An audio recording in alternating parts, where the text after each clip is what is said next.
This week I'm going to be talking about this little light here. It's an LED light, and about how it can take what was a pretty poor lighting setup that we got right here into a much nicer, brighter, more pleasing setup just with this small light. So yes.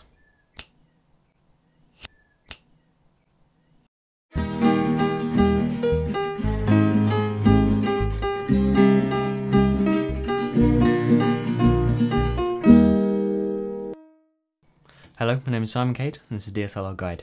Okay, so this is going to be one of those great episodes where I don't actually have the product in my hand because I'm using it right now, but that's fine. So basically this scene that you see right here is lit entirely by my R-300 ring light right there, this little desk lamp that which is just kind of a household lamp. It's not daylight balanced, but I think that's alright.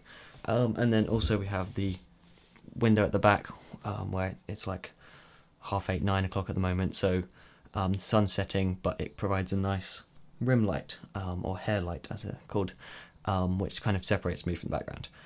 So this is essentially a 3-point lighting kit for that. I already had Sun is Free, and that cost £155 roughly. So yeah, I'm just basically going to be talking about that light and what it can do. So as you can see, a scene such as this, the difference it makes is that much difference. So it's pretty powerful. It basically means that you can get the main point of lights is to brighten up your shots, obviously, but also to give you control over where the light's coming from. It gives it a really professional look. So this one in particular, it is a ring light, which means that there's a hole in the middle, which you can put your camera through, although I'm not going to be doing this much. I'm going to be mostly using it as an off-camera light. But cool features about this one are, one, it's LED, which means it doesn't get hot, which is great. It doesn't heat up the whole room. It does get a little bit warm, but nothing like other lights with standard bulbs. So the other cool thing about being LED is it takes these batteries right here. This is the Sony NPF 960, which is a very kind of standard battery. I've got two of the 970s because that should get me a nice lot of usage because they're big and powerful. But you can get loads of different ranges. They're quite cheap, and they work with a bunch of stuff. So that's a really great power source. You can also plug them into the wall if you use the AC adapter. It's something like 7 to 12 volts or something. So that's pretty cool as well. Now, at the moment I'm using it as a key light, but this is something that would work really well as a kind of secondary light. If you have a big softbox or something, this would work nicely kind of to go with that, because it doesn't have the greatest output.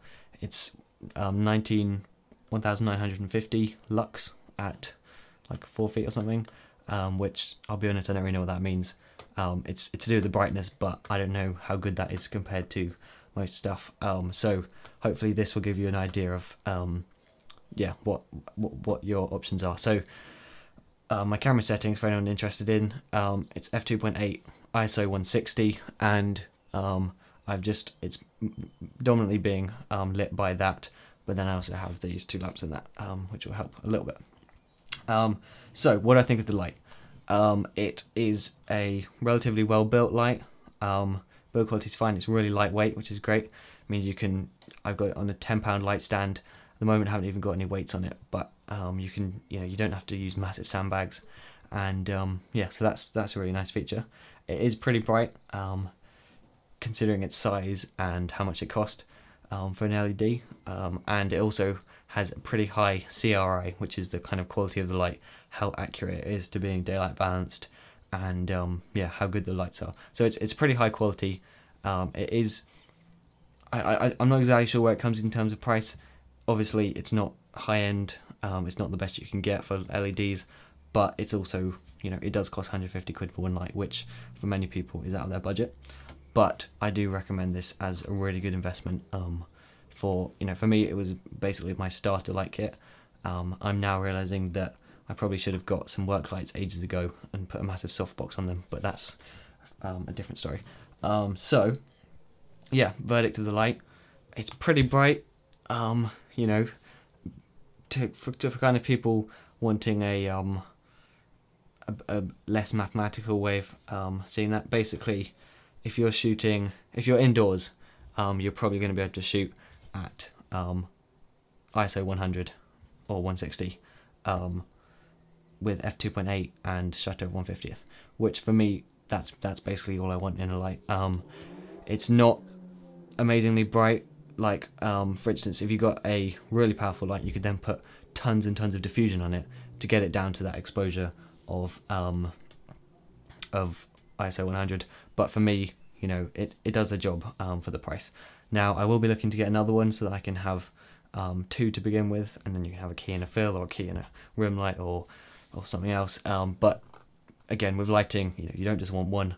But even though I just have one at the moment, this is something that's really going to complement my films and make the it just adds a high level of quality. So yeah, features of this light: it has the magnetic filters, it has a tungsten filter, it has the diffusion filter, which doesn't really diffuse it that much, but it's good because you don't really lose much light. And these are magnetic, which is nice.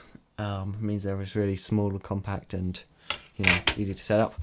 You can also get a milk diffusion, which is kind of a stronger diffusion, which is something that I recommend, although it's a bit expensive, so you may want to just go with like a DIY softbox, which I made the other day. You can see right here, it's not a very nice looking thing, but basically all it is some cardboard with tinfoil duct taped together in a really ugly fashion, and then the cool thing about it being a ring light is that what I do, if you imagine this is the ring light, I place the softbox over it like this, and then I can just grab the string through the middle, and then I just tie it at the top, and that actually secures it pretty nicely.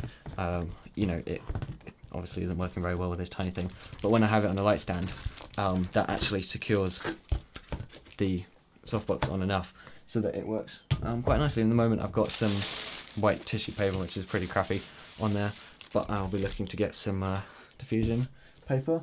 And yeah, so basically it's pretty versatile, it's really nice, lightweight, decent brightness, and really well made high quality light.